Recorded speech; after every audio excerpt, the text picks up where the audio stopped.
Jamunatira Vanachari Jayo Radha Madhava Kunja Bihari Jaya Radha Madhava Kunja Bihari Gopijana Vallabha Girivaradhari Jaya Gopijana Vallabha Girivaradhari Yashodanandanam Vrajajanaranjanam Yashodanandana Vrajajanaranjanam Jamunatira Vanachari Jamunatira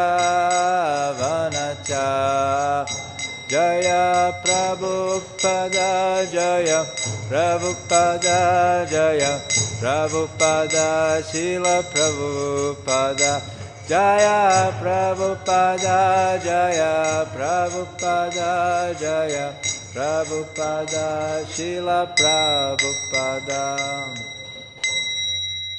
Srila Prabhupada ki Jai Vishnupada Paramahansa Parivajakacharya Sotarasat Shri Srimad, His Divine Grace A.C. Bhaktivedanta Swami Srila Prabhupada ki Namacharya Srila Haridas Thakur ki Prem Se Gosha Krishna Chaitanya Prabhu Nityananda Shri Advaita Gadadhar Shri Vasadi Gaura Bhakta Vrinda ki Ganga Mai ki jai, Jamuna Mai ki jai, Tulsi Devi ki jai, Bhakti Devi ki jai, Grantaraj Srimad Bhagavatam ki jai. All glories to the assembled devotees, all glories to the assembled devotees, all glories to the assembled devotees, all glories to Shri Shri Guru and Gauranga. Namo Vishnu Padaya.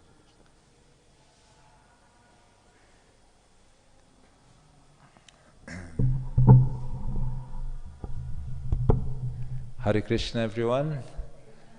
It is a pleasure to be here with all of you fortunate souls living in the Dham of Sri Mayapur. And today we'll be reading from Srimad Bhagavatam as usual. So for those of you who are watching from home, Hare Krishna, a warm welcome to the Srimad Bhagavatam class.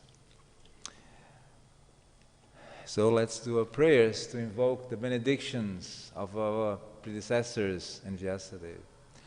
Om Namo Bhagavate Vasudevaya.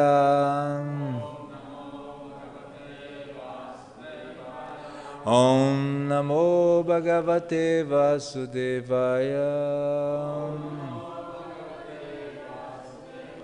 Om Namo Bhagavate Vasudevaya.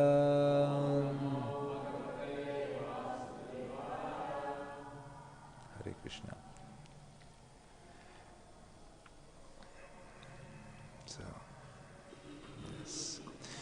So the chapter today is entitled, The Pandavas Retire Timely. Oh, thank you so much. Hare Krishna. Thank you, Prabhu. Hare Krishna. The chapter is entitled, The Pandavas Retire Timely.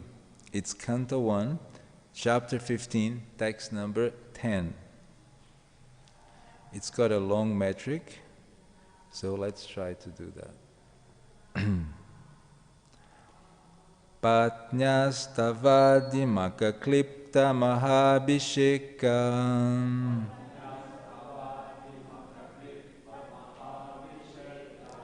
Patnyās tavādhimakha-kḻpta-mahābhiṣeka. Patnyās tavādhimakha-kḻpta-mahābhiṣeka.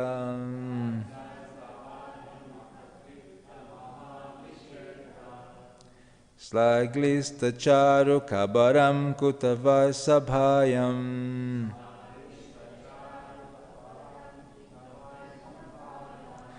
spṛṣṭam vikīrya padayoḥ patita-aśru-mukhyā.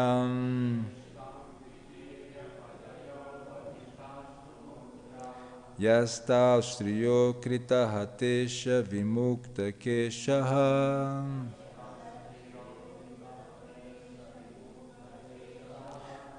Patnyās tavādhimakha-kļpta-mahābhiṣeka.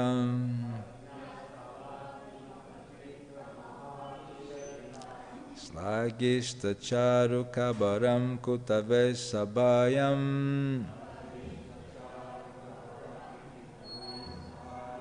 spṛṣṭam vikīrya padayoḥ patitāśru-mukhyā.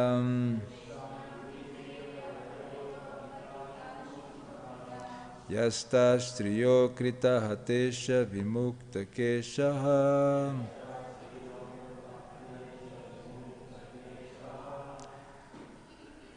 Prabhus?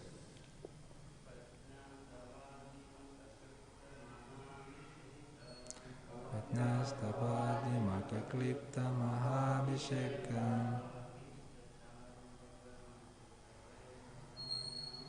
ślāghiṣṭha-cāru-kabaraṁ kitavaiḥ sabhāyām.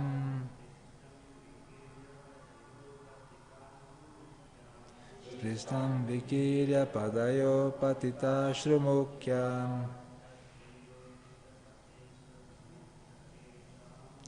tat-striyo kṛta-hateśa-vimukta-keśāḥ.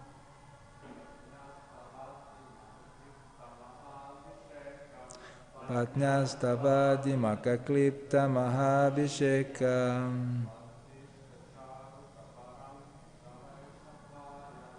ślāghiṣṭha-cāru-kabaraṁ kitavaiḥ sabhāyām.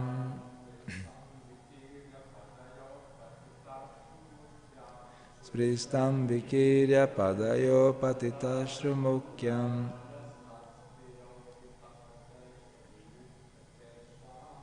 tat-striyo kṛta-hateśa-vimukta-keśāḥ. Matajis? Patnyās tavādhimakha-kļpta-mahābhiṣeka.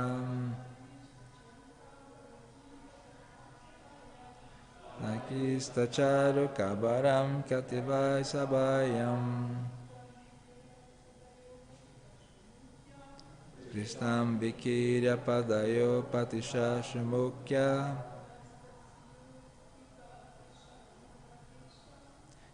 tat-striyo kṛta-hateśa-vimukta-keśāḥ.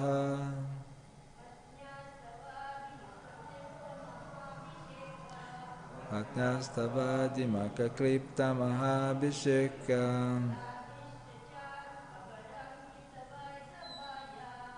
ślāghiṣṭha-cāru-kabaraṁ kitavaiḥ sabhāyām.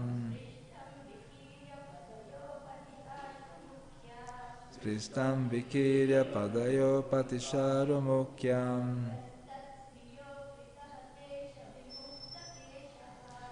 tat-striyo kṛta-hateśa-vimukta-keśāḥ.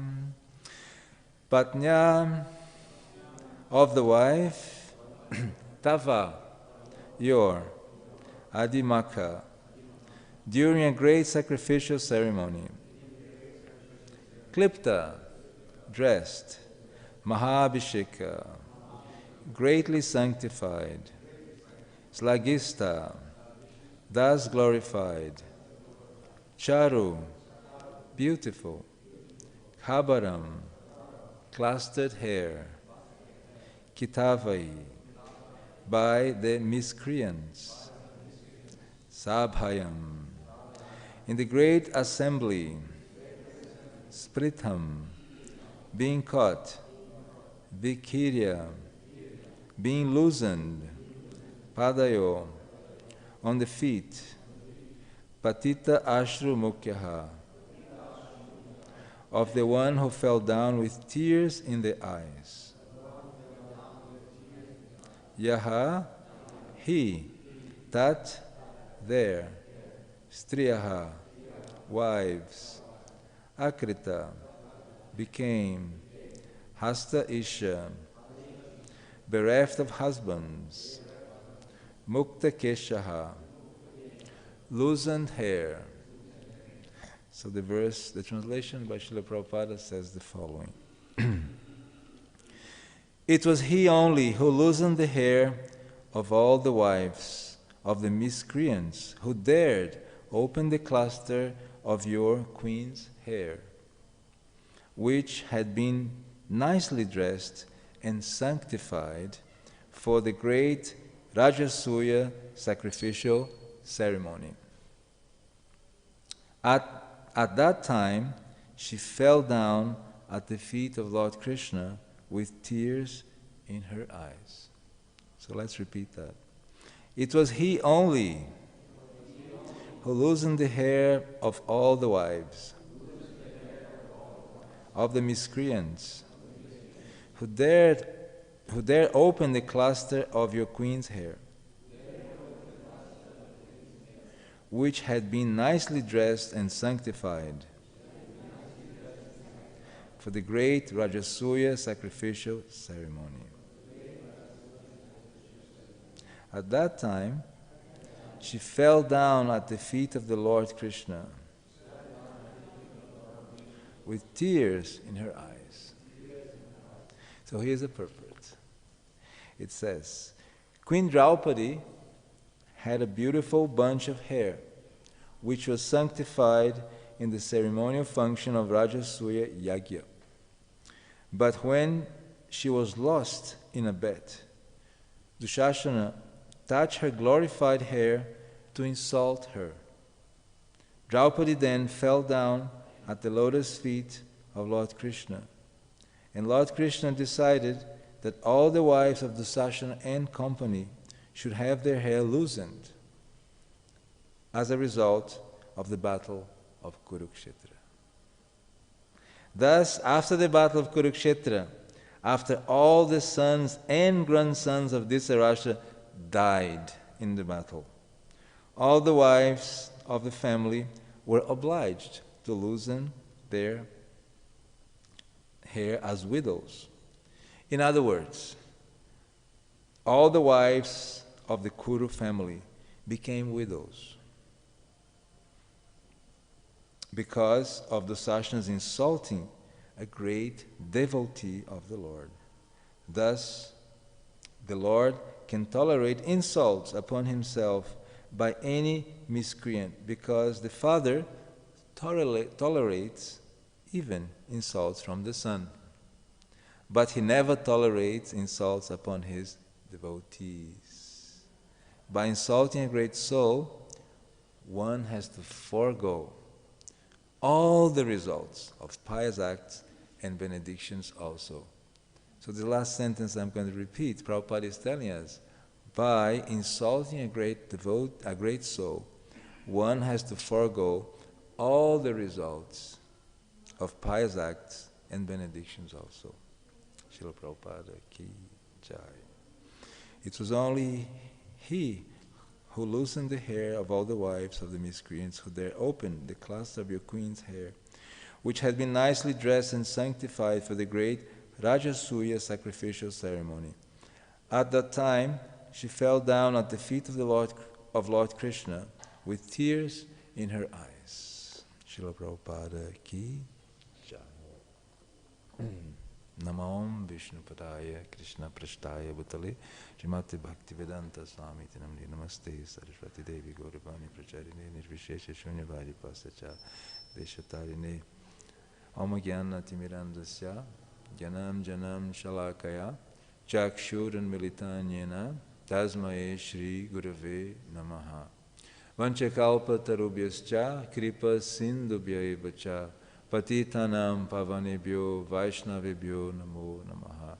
Jaya Shri Krishna Chaitanya Prabhu Nityananda Shri Advaita Gadadhar Shivasadi Gaura Bhakta Vrinda. Hare Krishna Krishna Krishna Hare Hare, Hare Ram Ram Ram Hare Hare. Hare Krishna Krishna Krishna Hare Hare, Hare Ram Ram Ram Hare Hare. Hare Krishna Krishna Krishna Hare Hare, Hare Ram Ram Ram Hare Hare. Srila Prabhupada ki jai. Hare Krishna.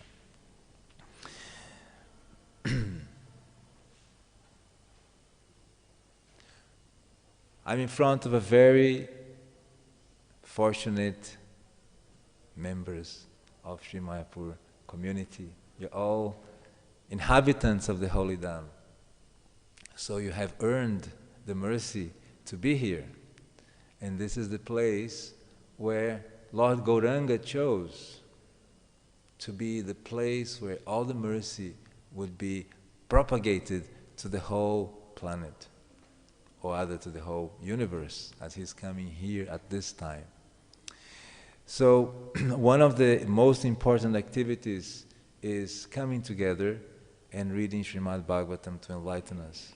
So I'm very grateful to be here, sharing with you my humble realizations, as I'm but a simple student of studying Bhakti Yoga for many years now, but still nevertheless a student. This is a very important part of Srimad Bhagavatam, as every part of Srimad Bhagavatam is very important. And this chapter specifically are describing when the Pandavas retired, and there's the word timely, the right time. The main topic coming through here is the affection of the Lord to his devotees, and how the devotees reciprocate that love with the Lord. And the main rasa is the friendship rasa, which is being described here, as setting a foundation for the other rasas as we go up and up on Srimad Bhagavatam until we reach the 10th canto with the most intimate rasas. So Prabhupada says, when you're reading Srimad Bhagavatam, you should start by the beginning, the lotus feet of the Lord. So here the foundation is being set. And the Pandavas, they're very special. The Pandavas had the mission to enlighten the whole planet. After all, it's the Bhagavad Gita which is being shot as arrows. Arjuna's arrows is being shot everywhere with millions and millions of copies of the Bhagavad Gita, where that enlightenment is shared.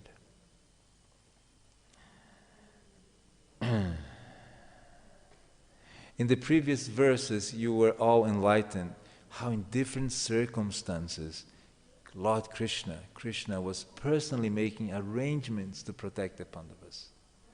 And Arjuna, upon hearing that the Lord had left, he was actually feeling so much desolate and actually in a total sense of disruption. He could not understand what was to be of him, because a deep connection of so many levels of his identity was taken. And now he's face to face with this reality. Very much when you lose a very close friend, isn't it? Have you ever had the experience, someone very dear to you, that just leaves without notice? A car accident, a fatal disease. And there you are, face to face with this person. He's left. And now you realize the depth of that love by absence. Have you had that experience? I know very recently some friends of my daughter who do service for the deities, their father just left very abruptly in the Holy Dham. He was a very fortunate soul because he left in the Holy Dham on the right time of the year, when the moon is in the right time. And it said whoever leaves the body in the Holy Dham is to be considered attaining perfection. So that's a great blessing. But nevertheless, for those who stay, it's a strong experience. And here Arjuna, even though he's not lamenting materially, because Krishna is not material, Krishna is completely spiritual. Everything about Krishna is spiritual. So he's lamenting the absence of that great companion, friend. So we come to this specific verse which highlights a sub-point of this verse, which is, by offending a devotee, one has to forego all the results of pious activities and benedictions also, which is something really important, because as all of you are the most fortunate souls which are living in the Holy Dham, which is a prescribed place to be in this time of the year. In this time of the material existence, you're supposed to be here, glorifying the Lord, hearing Srimad Bhagavatam and worshipping the deities, Shalagram Shila, and serving the Vaishnavas in a reciprocation of love. Those are the very auspicious activities which will take us back home, back to Godhead, in one lifetime. That was Prabhupada's gift. So we have to be very cautious of the things which can stop us from achieving that purpose. And this verse is showing one of the elements. You know, like serving devotees and offending devotees are two very opposite direction acts. And we have to be very careful about this. Because here you have great kings who were assembled together. And because they offended a very pure devotee, Draupadi, they had to suffer terrible consequences. Especially because she was a very devoted soul to Lord Kṛṣṇa. And we're reminded when they tried to insult her, she raised her hands and the Lord manifested unlimited amounts of cloth that a great warrior could not pull it. He actually got ashamed because he could not do it. He was pulling hundreds and hundreds and hundreds of meters of cloth, and he was tired as a warrior, and because she surrendered to the Lord. So that's a very important point to bear in mind. Very important point.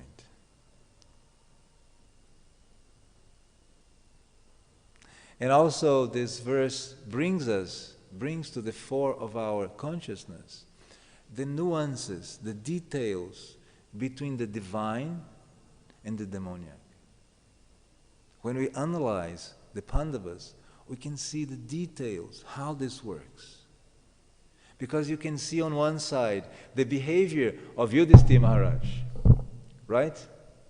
When you think of Yudhishthira Maharaj, what comes to your mind? Anybody? Personified religion. How do you translate personified religion in actions? In righteous conduct. Adjectives to tell about him. Truthful. What else? Honest, high character. Royal. Integrity. Very intelligent. Faithful. Service to all the devotees, yes. Complete surrender to Krishna. And there's one quality.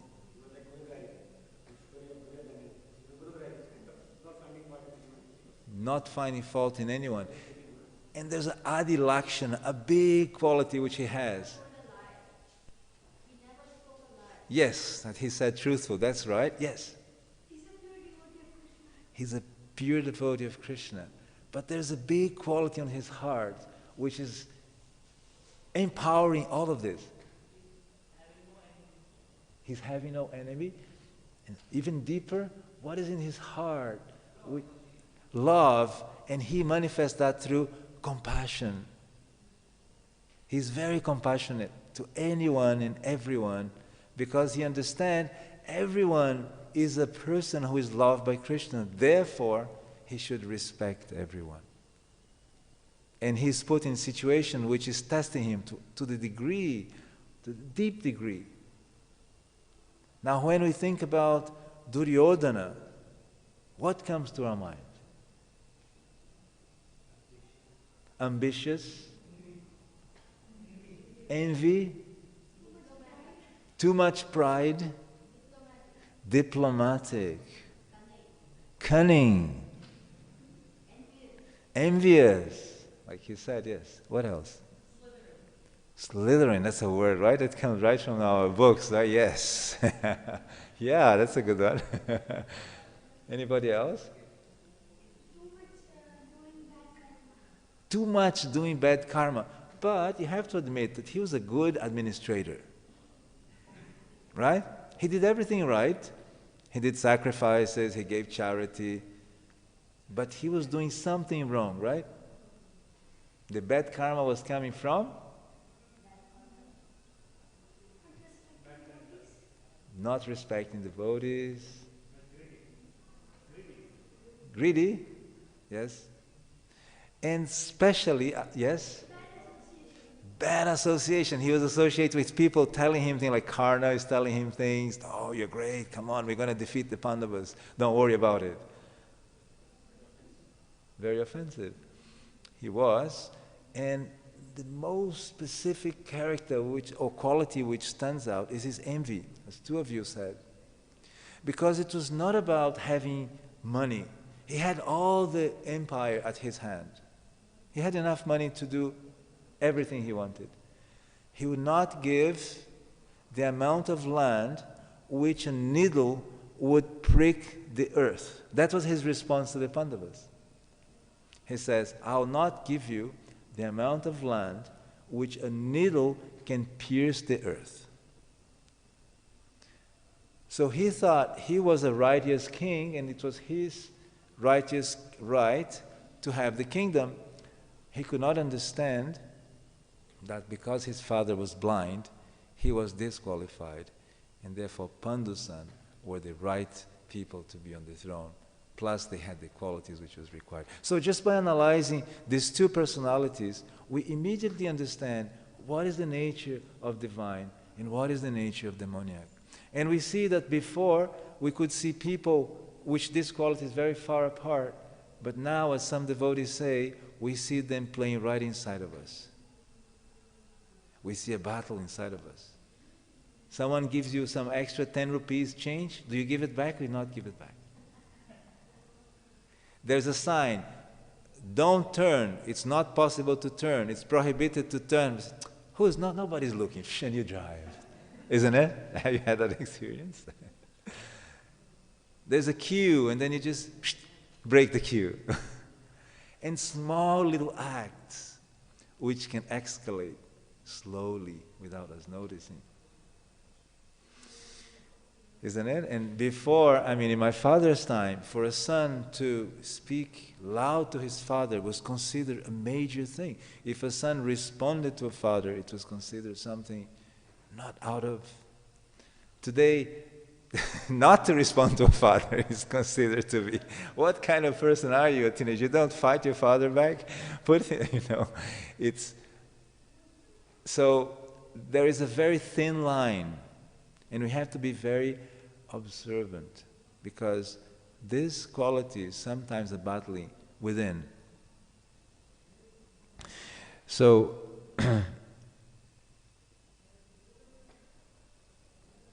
yes, we could also say that Yudhishthira Maharaj tolerated so many things. He was wrongly put in the position of a dice, a bet, as the verse says. He should not have accepted. But why did he accept it? He was a kshatriya, but he could have refused as a kshatriya because it was a wrong challenge. Why did he accept?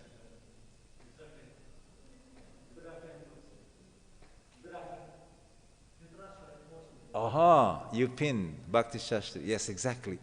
The king is the authority, so he says, the king is asking, the emperor is asking, I accept. So, he was, even though he was following because of the king, can you imagine? Now the king is imposing on him so much suffering, and he's not rebelling. How much character that requires. That someone who is your authority is put you in a difficult situation, and we are not rebelling. We're not saying, you're wrong. You're just saying, somehow the Lord has put me in this situation. There's another situation, and then when Draupadi comes, which is the verse of today, she is insulted, and she is to be put naked in front of all these men, to be actually put in a very embarrassing situation. And her hair is touched by Dusashana, which is supposed to be a very big offense because her hair was sanctified, was prepared for a ceremony, and she was the most chaste woman. To see her being abused in that sense, and all these great kings are sitting there and not saying anything. See? Confirmed. That's a sign that was not supposed to happen in that session, you know? That the king should have spoken something, but they're all tied to some situation, and he held back.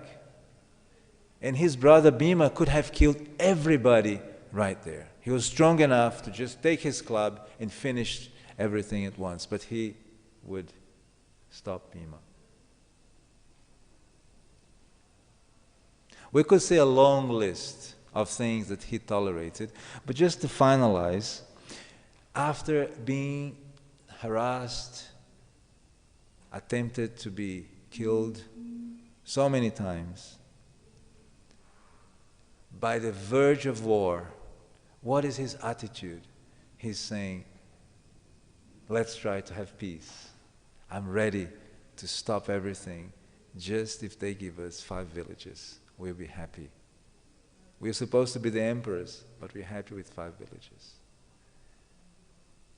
So despite that, he's not being heard, and he remains like that. So the verse starts by saying that Krishna himself, he is arranging that all the wives of the Sashana and of their brothers are killed. So we may think that perhaps the Lord is partial, is not equiposed, because why is he protecting the Pandavas and not protecting the others, right? That's a big question. And when the Pandavas were fighting, they were not fighting because of revenge.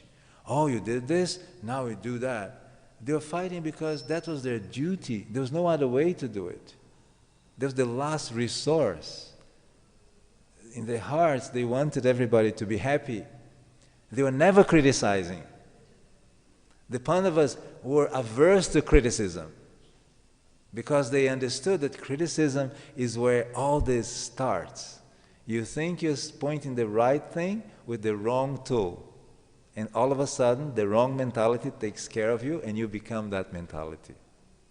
And for you to stop the inertia of criticism, it takes a big effort. It takes someone stronger than you to say, you don't need to criticize, Prabhu. You can just follow your authority and you'll be happy. Someone is taking care. But we feel that we are the criticism agents. We should criticize. But the Pandavas are not doing that. The Pandavas were not revenging. The Pandavas were simply doing their duties. And at every step, they were ready to forgive. At every step, they were ready to do service for the Vaishnavas. That's a great lesson. So when we think of the Lord favors someone, that's not really a fact because he favors everyone. Just like the rain. Think about the rain. The rain goes everywhere. But wherever there's good soil, the plants grow very nicely. But if it's a rocky ground, what can the rain do? So it's a question. It's coming up. I'm going to finish very soon, so you can remember your question, right? So when the rain comes, it's for everyone. Just like when the sun rises, it's not shining for the devotees and not shining for the non-devotees. It's shining in every single house. But if your window is closed, you cannot see the sun. But if your window is open, then you're enlightened by the sun. And all the energy fills your being. So, reality favors the mode of goodness. That's why we think that the Lord favors the devotees. Reality favors the mode of goodness. That's just the way it is. Because the mode of goodness is the way things work. So if you try to if you want to put a nail on a plank, you use a hammer, not a spoon. You can do it if it's a big spoon, you can perhaps manage.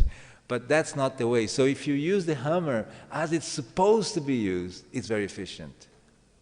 So if you use this nature as it's supposed to be used, then it's very, very conducive.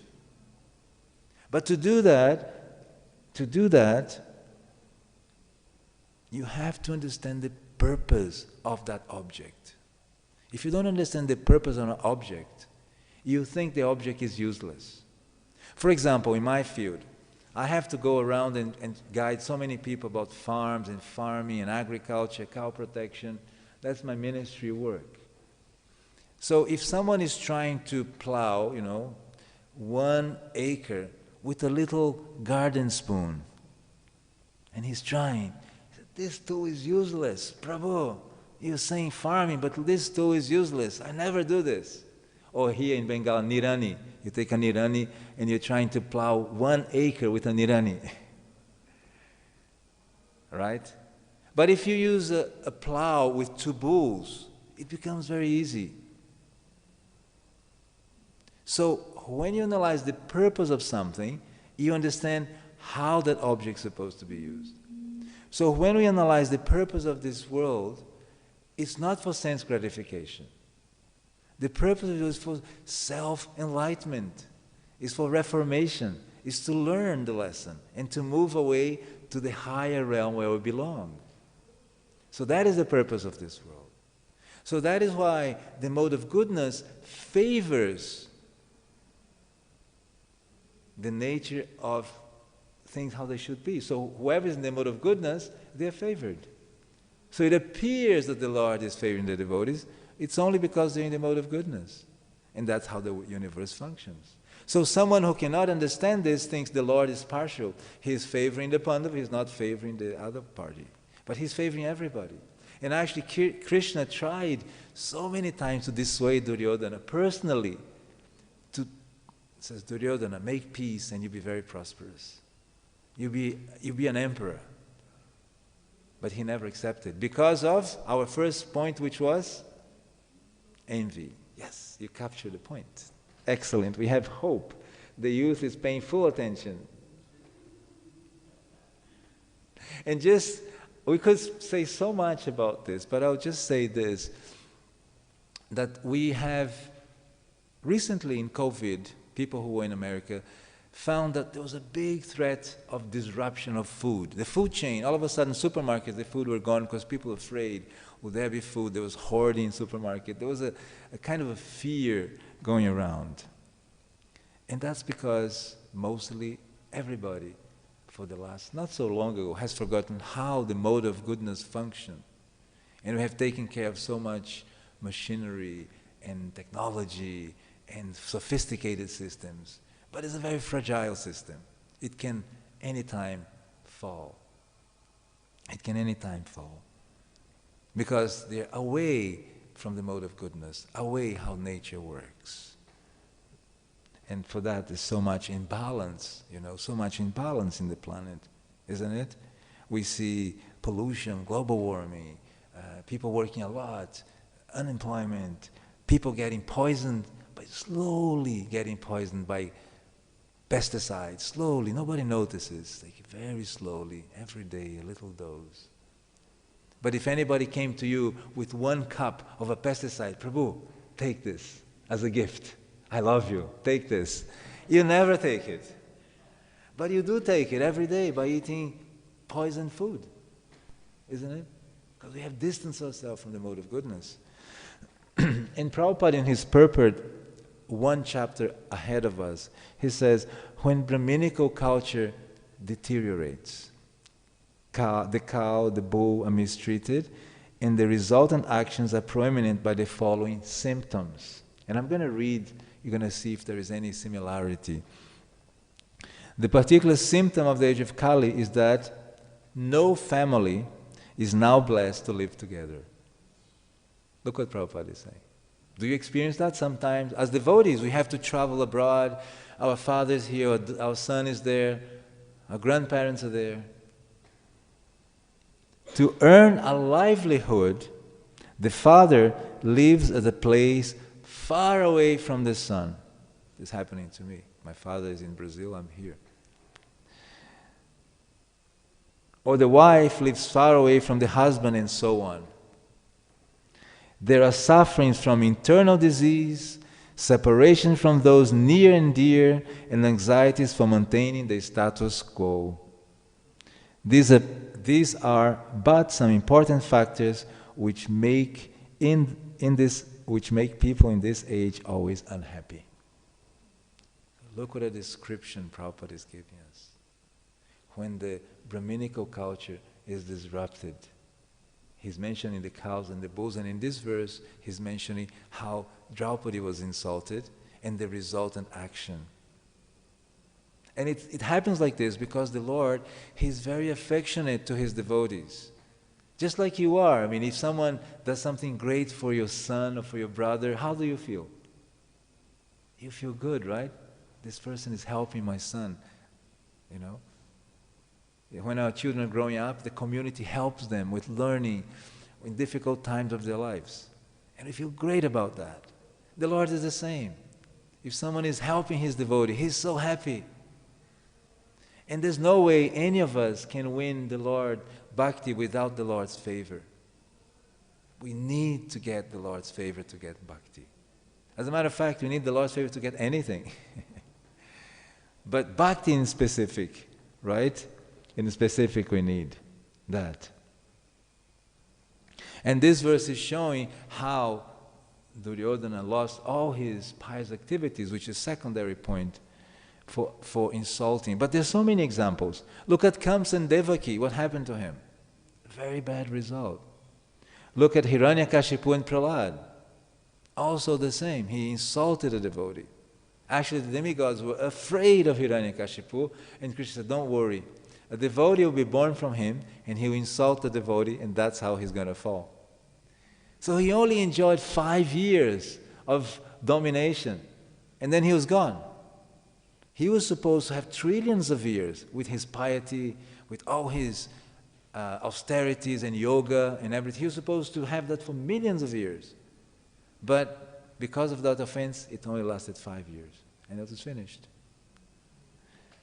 We are also reminded from Ravana, who offended Sita Devi, and Hanuman. And that was his end. And there's also Suruchi, who offended Dhruva Maharaj. Exactly. And she also was in a difficult situation. So we can see how one can lose that very soon. You lose your credit of piety goes like this. On the other hand, if you do the right thing, if you serve the Vaishnavas, you get everything like this. And then when we ask, who is a Vaishnava? Chaitanya Mahaprabhu says, the one who has chanted Hare Krishna once should be considered a Vaishnava. So we should be respecting everyone. Anyone who is in touch should be respected and should be honored, especially by all of you who are residents of Mayapur and have won the lottery, because you are in the place where you have everything at your disposal to go in one life back home, back to Godhead. So preserving that wealth is extremely important.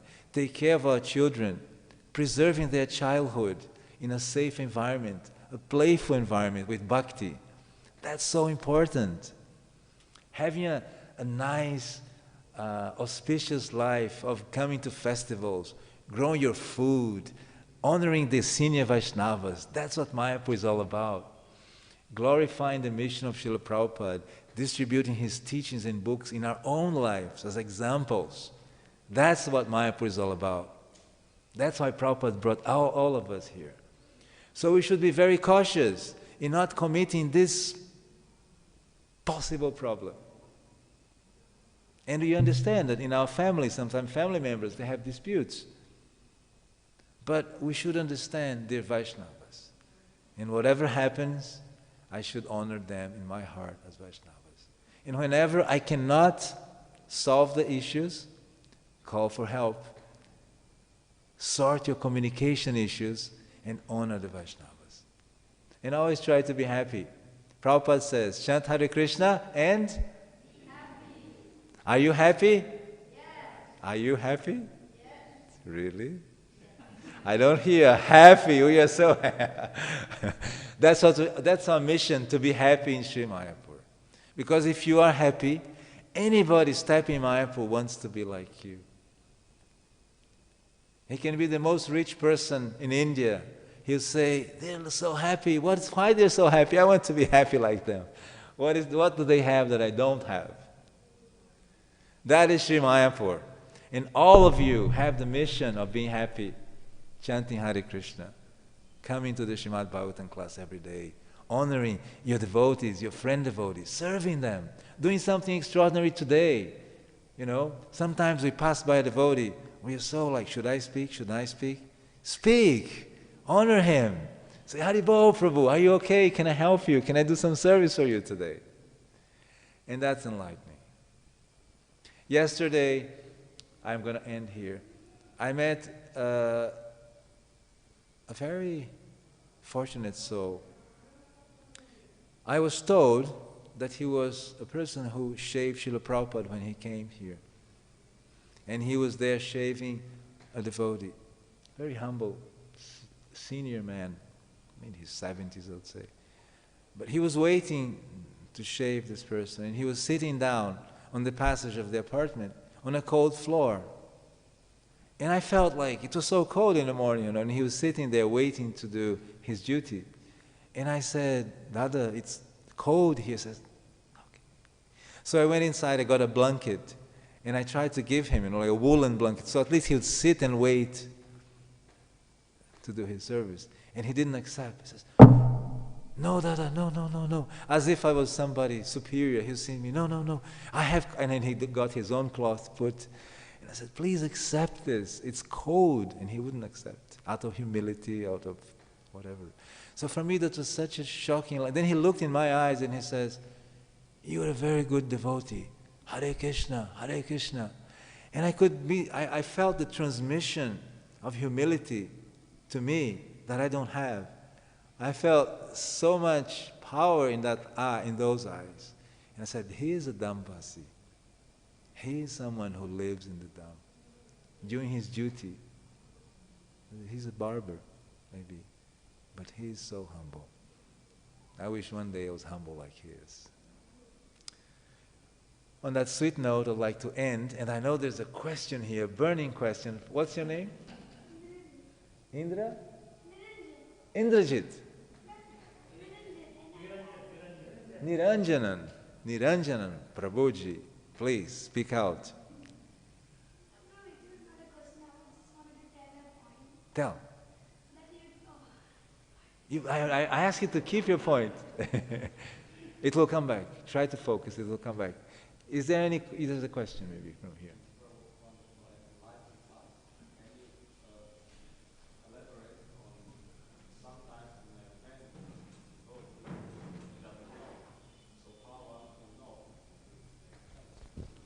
Very good question. He's asking, sometimes we may offend someone unknowingly.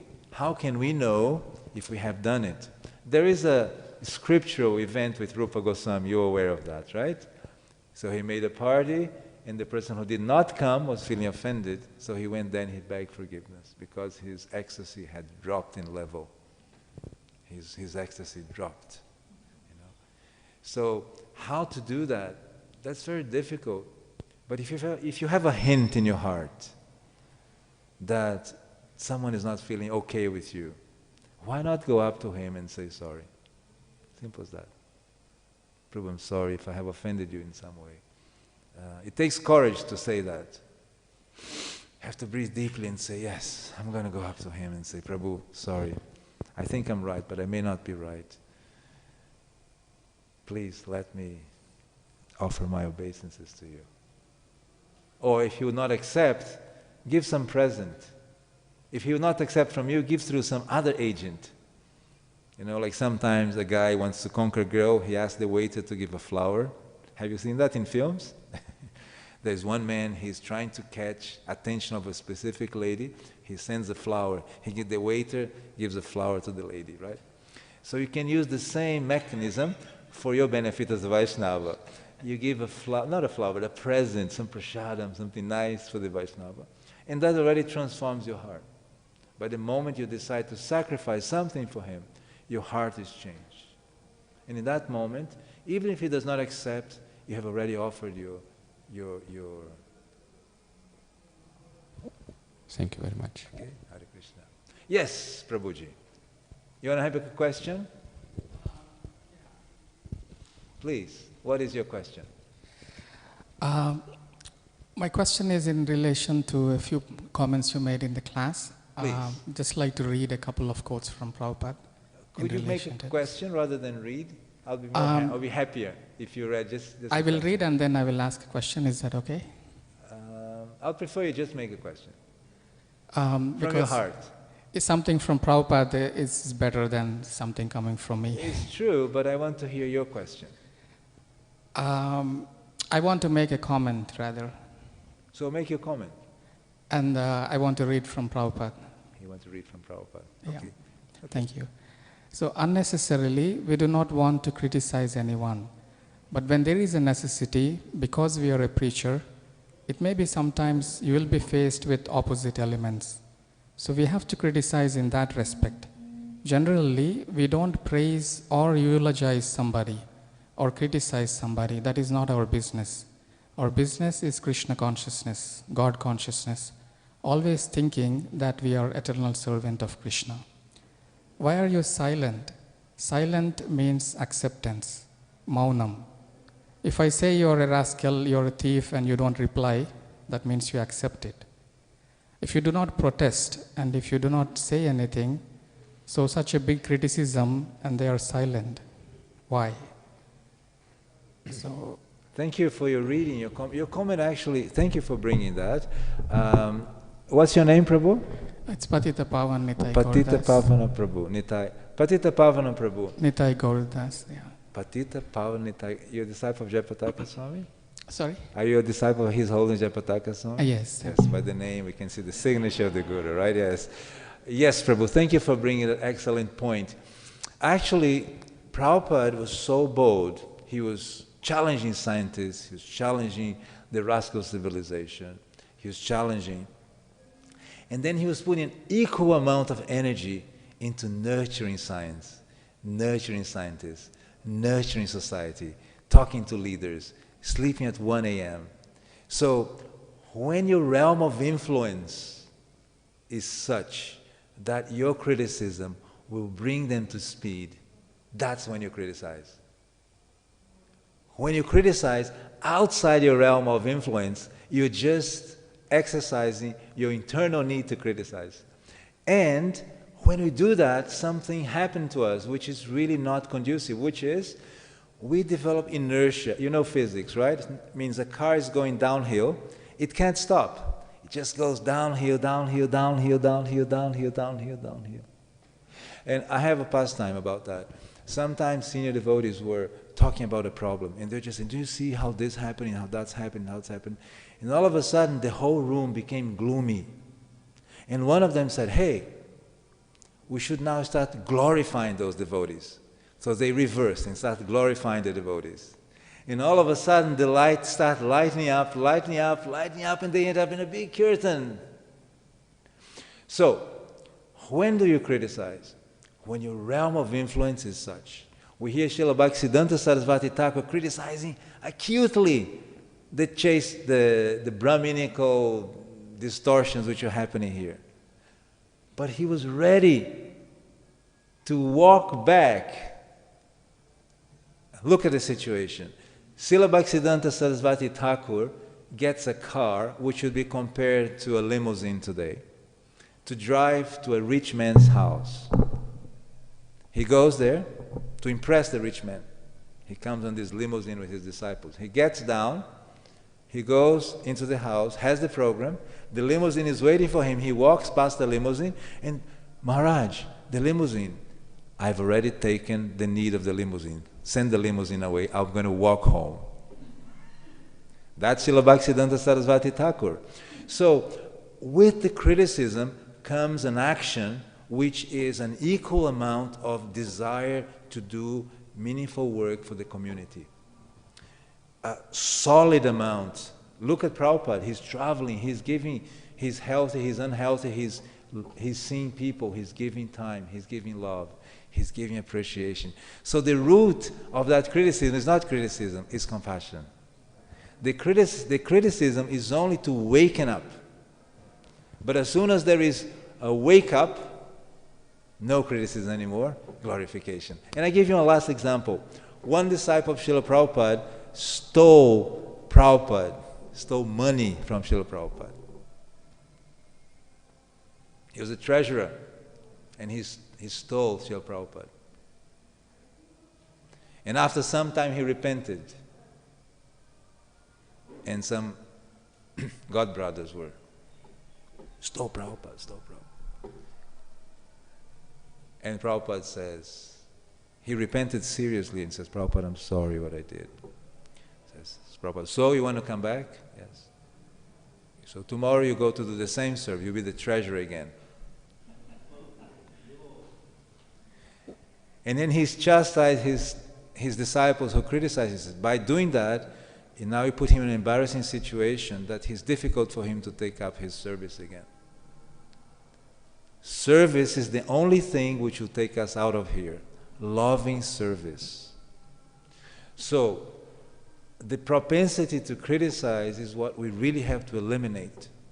Now, if you want to show something which is not right, when you do that gracefully, that has such immense power. And I'll finalize with this. Ramanujacharya was faced with his guru, calling Krishna's eyes to be something similar to the butt of a monkey. And Ramanujacharya is completely shocked to hear that out of his love for Krishna. And he cries. And his guru says, Ramanuja, you're crying. Why are you crying? And then he speaks up. He says, my dear Guruji, you're telling me that this is the interpretation of this verse. But actually, that verse means that Krishna has red eyes like lotus. And his eyes are the most beautiful. So he gives the whole other personal meaning, and he defeats his spiritual master by humility.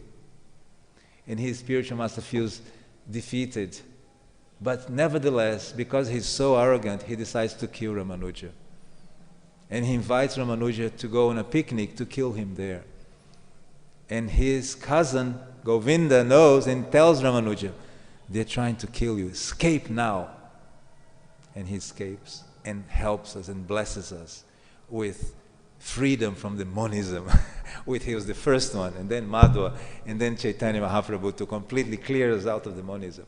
So I just like to end this. I'm making this strong point because that's the strong point of this verse. This verse is telling us that Krishna appreciates the loving reciprocation of his devotees. And it's a very dangerous point to insult a devotee, knowing or unknowingly. These quotes are in relation to how we take criticism. Like Prabhupada is saying, we may ourselves be subject to criticism. Best thing is to be above suspicion ourselves. And if we see discrepancies and make suggestion, the others will automatically respect and take action to rectify the matters. So yes, that means the person has realm of influence. If a leader says that, then his disciples the society will listen. All right? Okay? Thank you so much for your reflection.